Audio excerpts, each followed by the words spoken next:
Good morning, everybody, and welcome to what might appear to be a strange day in the canyons. Acura held a press drive for some of their historic stuff.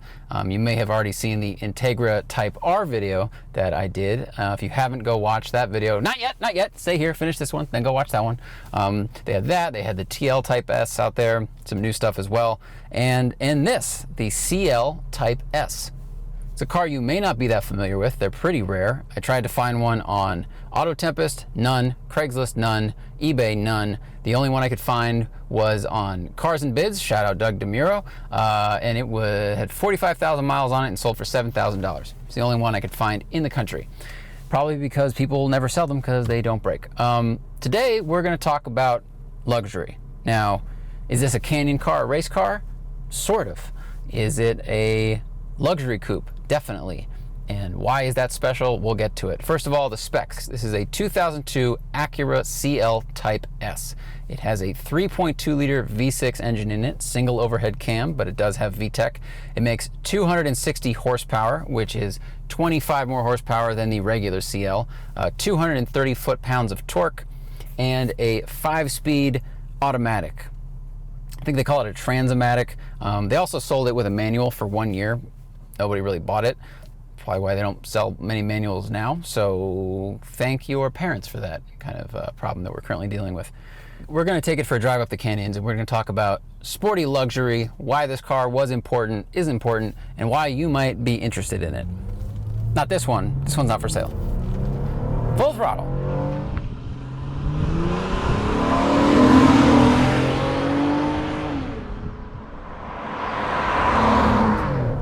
Little bit of torque steer, not much. Shifts pretty quick.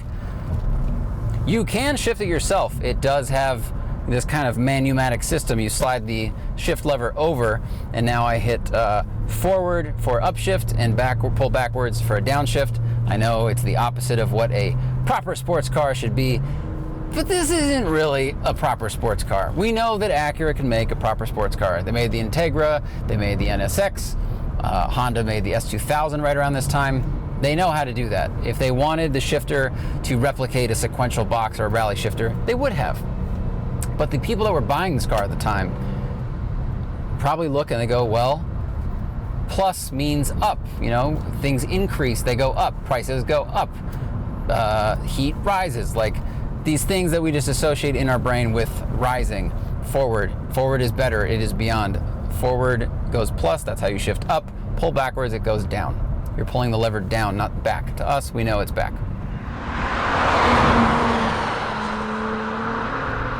So again, 3.2 liter V6, Stout engine, kicks down.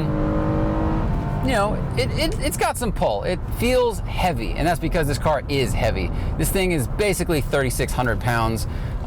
Same weight as a Mustang GT around that time, but it was, and actually, same power too. A Mustang GT around this time made 260 horsepower, made more torque than this car, but these have the same power numbers. Just kind of a weird little stat to know.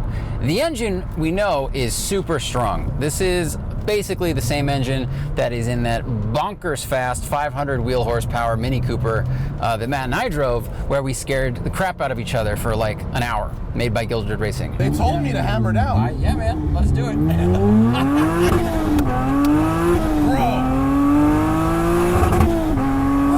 Oh my God! I feel like I'm sitting on the hood of a built SR20 240. Like I climbed on, I was like, yeah, go. The engine is really strong, and it was also the most powerful 6-cylinder in its class at the time. This thing was competing with the BMW 328 or 330 Ci and the CLK 320. It makes more power and torque than the BMW. It does weigh a couple 100 pounds more, and of course, this car is front-wheel drive. But back then, you know, it was quick. I mean, if you were 16 and you borrowed this from your parents or stole it from your dentist or something like that, accountant actually, it would feel pretty fast. Makes a nice sound. White gauges look cool. But what really speaks to me about this car is how comfortable it is. I sat down in this chair. Side bolstering is significant. Like, this holds me really nicely. It's not very adjustable. You can only kind of tilt it forward and backward or slide it. but I haven't felt the need to, and I have, back issues, which many of you know about. The ergonomics are good. You can adjust the steering wheel up and down, which you couldn't do in an S2000. I don't understand. There's a reason, I'm sure, that the S2000 does not have an adjustable, height adjustable steering column. I need someone to tell me why, because the Honda Corporation made so many good cars at the same time that had adjustable steering wheels. I don't know. Anyway, shifter's weird.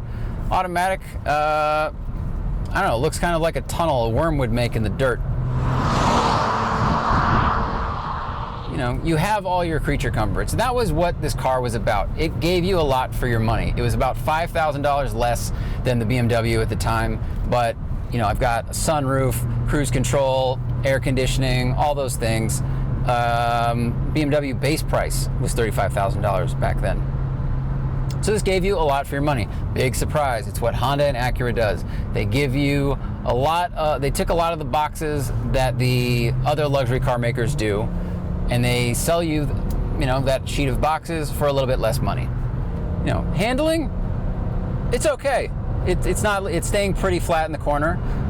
The steering is weird. The steering is heavy, and I feel like I can feel the engine in front wheel drive trying to pull the wheel back that way. Even at low speeds, I was really surprised at how heavy the steering felt. I had just gotten out of the Acura Integra, and this just feels really, really heavy by comparison. But the visibility is good, rear vis is good. It feels really spacious, as a luxury coupe should. Basically a pretty good car. At the time, you're competing with, Volvos, C70, also like a nice, handsome coupe. Now, they sold okay. They sold in the tens of thousands. They offered a manual for 1 year, as I said. Those only sold in the thousands. They made this car from like 96 to 99, took a small break, brought it back. When they brought it back in 2001, they didn't offer it with a manual. People got mad, probably most of them being journalists, so they sold the manual for 1 year in 2003. Really, really hard car to find.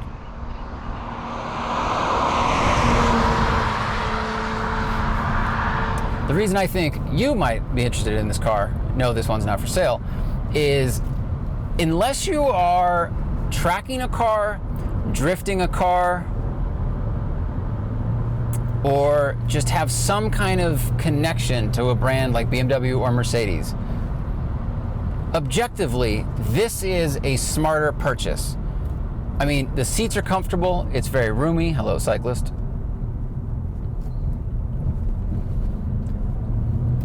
The seats are comfortable, it's really roomy. All the systems in here work perfectly. This has, I don't know how many miles are on it, not very many because it came out of like a museum warehouse or something like that. But I've been in Acuras that had 200,000 miles on them. Everything worked flawlessly, okay? So if what you're looking for in a car is a coupe that is quick and can pass people easily on the highway, that has a lot of features inside, it's very comfortable, and you want everything to work, and you just want to have that experience often, you should get something like this. You could get a 330 Ci, and this 330 Ci is a more engaging car to drive. It feels lower. Right now I feel like I'm sitting too high. It's rear-wheel drive, of course. It's a better looking car by far. This feels like, or looks like a modern, like an X6 melted or something like that. I don't know, I'm just not into it. They said that this was styled after the most beautiful cars of the 50s and 60s in Europe, with a little bit of Acura NSX and Legend sprinkled in here. I think they should have sprinkled a lot more. The Legend was, I think, a really good looking car. Almost reminds me of a like the early 2007 series, except the Legend came before the BMW did. This, I'm not really into it. It's not as good looking as its competition, probably why it didn't sell as well. But if you're not married to how the exterior of a car looks, and if you're not looking to go do burnouts and drifting and other things, this is fundamentally a really good car. Handles pretty flat. You could commute on this Canyon no problem. You would not feel like you were missing out too much. The engine is super stout. It's going to work forever. The only bad thing these things had going for them was the automatic transmissions. This was back in the day when Honda had their transmission issues, we'll call it. Another way to call it is that so many of their automatics blew up around 40,000 miles that there was a class action lawsuit eventually, and they had to give extended warranties to a lot of owners. And that's why some people will still refer to Honda transmissions as being bad because of that time period.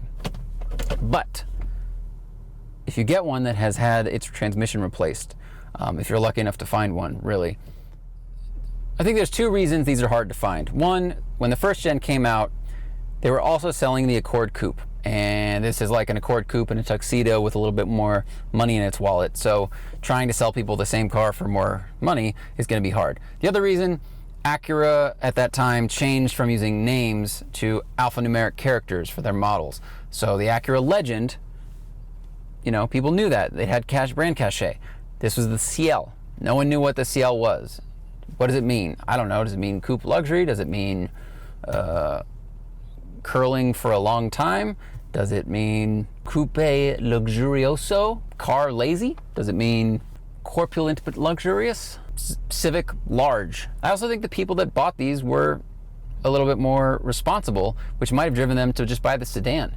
You know, if you're an accountant, you look at the Acura and the BMW, you can easily determine which one's going to cost you more to maintain, so you're probably going to buy the Acura, and then you might just go, well, you know what, if I'm going to buy a car, it should be able to carry more people, and people should be able to get in and out, so I might as well have 4 doors. And the sedans, especially like the TLS, is really, really good looking.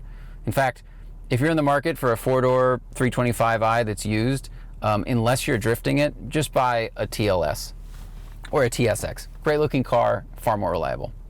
There's one thing about luxury that I think gets missed by people that buy those cars. To me, living a life of luxury is about not having problems, right? So if you have enough money to daily drive a Ferrari, great. And the warranty covers it for a while. And if you can keep driving it, then you can afford that maintenance. Fantastic. Same with the German car. If you have enough money to drive that car at will and just deal with whatever problems may arise, that's luxury. You don't have to worry about those things. But I also think this is a way to have that experience without having to have the same bank account. Owning a car that works all the time is a form of luxury. You don't have to worry about it. It takes concern away. And that in itself is like a form of wealth. So I hope you enjoyed watching this video. Thank you to Acura for having me out here to drive this and the Integra Type R. Matt was going to be here, but he's in Detroit shooting his Hagerty show. Otherwise, we were going to drive more cars. So go watch Modified on Hagerty. Keep watching The Smoking Tire and check out our podcast, The Smoking Tire Podcast. All right? Adios. And remember, always fight your tickets. Use code TST10 on the Off the Record app available in the Android and iOS store, or go to offtherecord.com/TST.